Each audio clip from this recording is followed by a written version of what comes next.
Iniciamos Gente y Ciudad. Trabajamos para ustedes en la Gerencia General Juana Bellorín, en la edición y grabación Armando López, en la jefatura de producción Alexandra Gamboa, en la producción Jessica Molina, en la conducción de este espacio, quien les habla, María Alejandra Malaver Bellorín, certificado de locución 36581 y productor nacional independiente 6264. Nuestras redes sociales: Instagram @Unión Radio 93 piso 7, Twitter e Instagram @Malaver, @Gente y Ciudad ORG. Los invitamos a siempre escucharnos en vivo a través de este dial 93.7 FM y por la web en mundour.com, en el streaming que encuentras en la pestaña de Ciudades o en diferido en formato podcast por nuestra web www.genteyciudad.org. Síguenos en Instagram, @Unión Radio 93-7 y @Male Malaver. El aporte de la política. Descubre el verdadero sentido de la política, el poder y la democracia. Y como todos los miércoles, iniciamos nuestro aporte de la política con nuestro consultor político y profesor de posgrado, a quien siempre entrevistamos los miércoles. Es Gabriel Reyes. Invitamos a seguirlo en su Twitter e Instagram @GReyesG.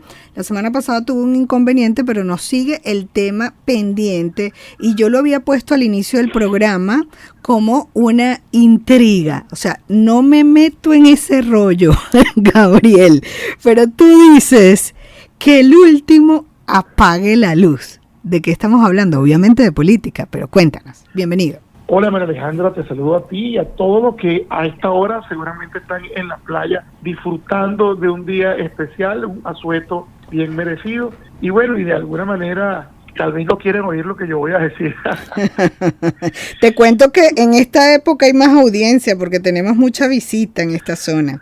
Sí. Uh-huh. Bueno, yo creo que el título del micro de hoy es porque no es lo mismo ser pesimista que ser un optimista informado. Definitivamente, cuando las variables macroeconómicas apuntan hacia una recesión global y que Venezuela no está en una burbuja, por lo tanto, el efecto cascada de una recesión en países como Estados Unidos, por supuesto, nos va a afectar.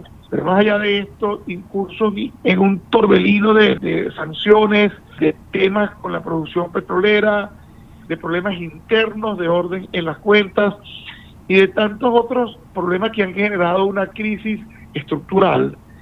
El hecho de que precisamente la crisis sea estructural y no coyuntural, pareciera que el proceso electoral venidero comienza a carecer de la relevancia que pudo haber tenido hace 2 semanas.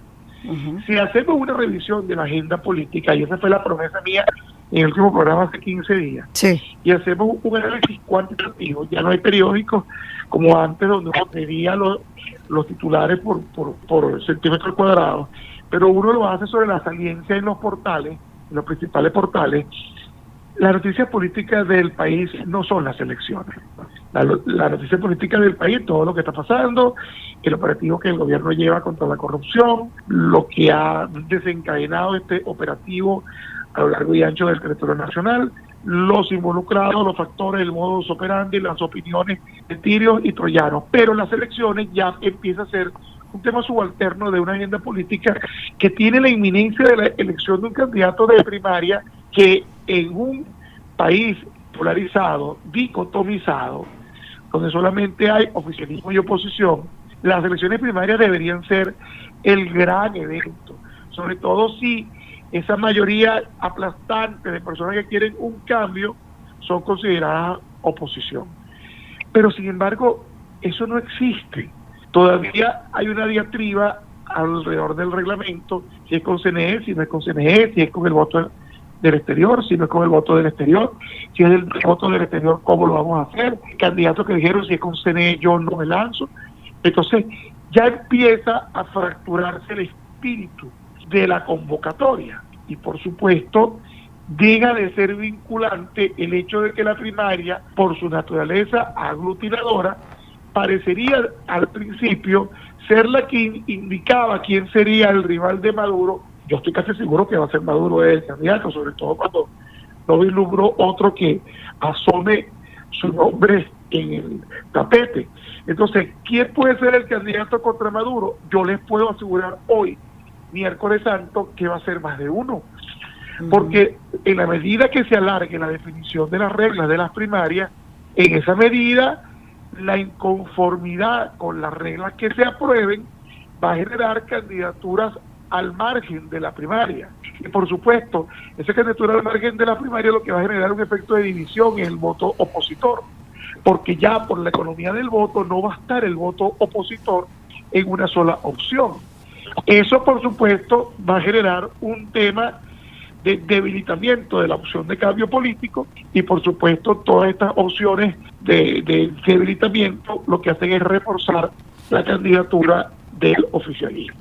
Ahora, entonces tú dices, el gran problema de todo esto, que no se terminan de concretar e incluso pudiéramos decir que no terminan de postularse, porque si uno se pone en los zapatos de estos que quisieran ser candidatos, pues se postulan cuando las reglas estén claras. ¿Tú crees que son las reglas claras el término base para arrancar e iniciar un proceso que llame más a la unión que a la desunión? Porque las primarias también tienen ese peligro, y más con las diatribas entre candidato y candidato que hemos estado viendo.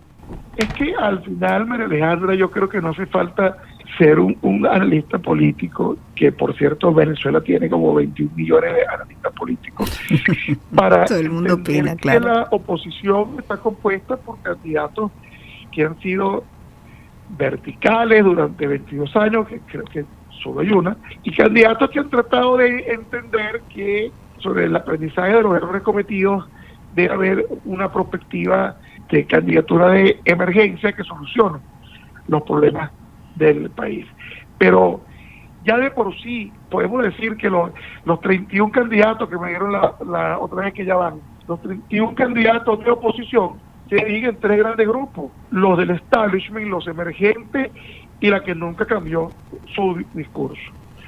Entonces, bueno, los emergentes todos juntos sumados no tienen chance, al menos los emergentes que se han asomado, incluyendo al señor que hace vida pública en el espectáculo, porque al final es un nombre que, digamos, puede ser percibido como un outsider, pero en la economía del voto, cuando la cosa se pone chiquita, se entiende que esa persona no cuenta con el equipo, porque tampoco lo ha mostrado ni lo ha dicho, ni con la maquinaria, ni con el talento humano a su alrededor, capaz de resolver la crisis que estamos viviendo.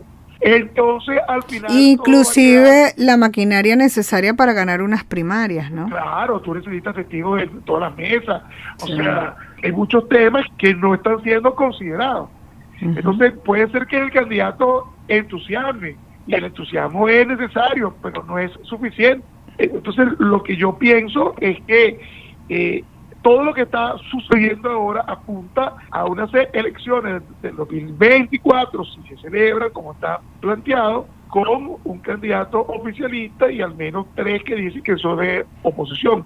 Y digo al menos 3 porque soy optimista. Y hoy, mira, yo no veo cambio. Sí, pero eso me obliga a hacerte una pregunta, ¿no? Entonces, ¿tú estarías de acuerdo que quizás estos que han tildado de alacranes que aún no se deciden, incluso hay algunos que dicen que no se van a inscribir en las primarias, y hay otros que, bueno, no han sido tildados completamente de alacranes, pero de no inscribirse quizás puedan contar con alguna tilde, pero que todos se inscriban en las primarias, en el hecho de que todos serían opositores al gobierno? Fíjate, con la excepción de la señora que tú y yo conocemos, todo el que se lance fuera de las primarias está buscando dividir el voto opositor. Okay. ¿Y por qué digo con la excepción de la señora? Porque la señora tiene unos puntos claros sobre unas condiciones que para muchos, sobre todo para quienes la apoyan y para ella misma, son totalmente válidas. Mira, yo no me cuento con el CNE. ¿Por qué? Porque yo tengo la impresión de que si yo me cuento con el CNE, van a favorecer al candidato de oposición que más les convenga, y tal vez no sea yo. Ese es el discurso de ella. Y es válido, como cualquier otro discurso. Claro, pero la comisión ha dicho que el CNE es solamente para las maquinitas, no la van a operar el CNE. Lo que pasa es que en el proceso electoral de la maquinita, si tú no terminas contando la papeleta de la urna, al final ahí puede pasar cualquier cosa, que es lo que está temiendo esta señora y su gente.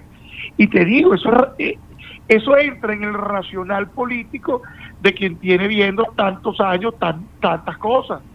O sea, no es algo que pueda ser condenable per se. Sin embargo, yo sí creo que es importante señalar que estos señores que tú dices que son tildados de alacranes, estos señores no tienen ningún tipo de perspectiva ganadora, todos no tienen 2 puntos y pretenden, mostrando unas tarjetas de partidos políticos tradicionales que la gente sabe que no son de ellos, darle un matiz democrático a un proceso que no porque ellos estén va a ser realmente democrático. O sea, lo que hace del proceso democrático puede ser con 2 candidatos, es la transparencia del mismo proceso.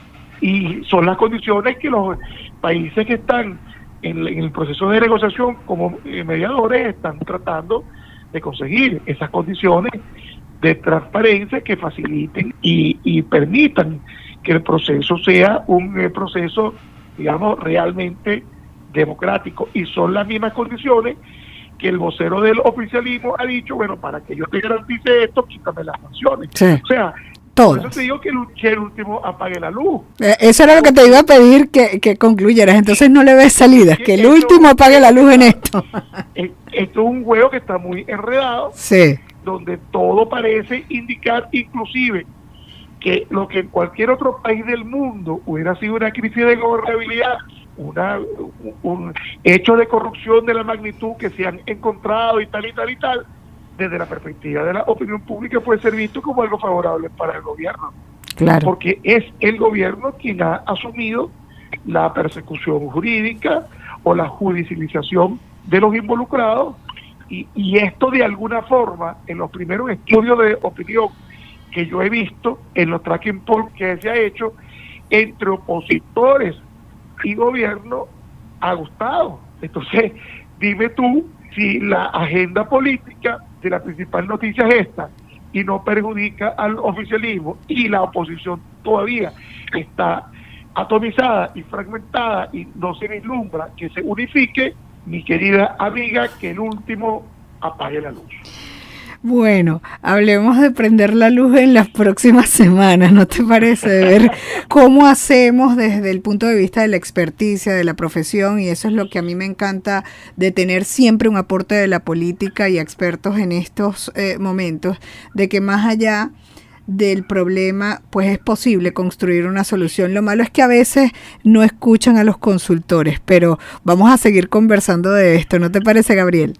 ¿Sabes lo que pasa? Que los consultores le hacemos consultoría a los políticos, y el día que los consultores le hagamos la consultoría al pueblo, entonces dejamos de consultores y somos actores políticos.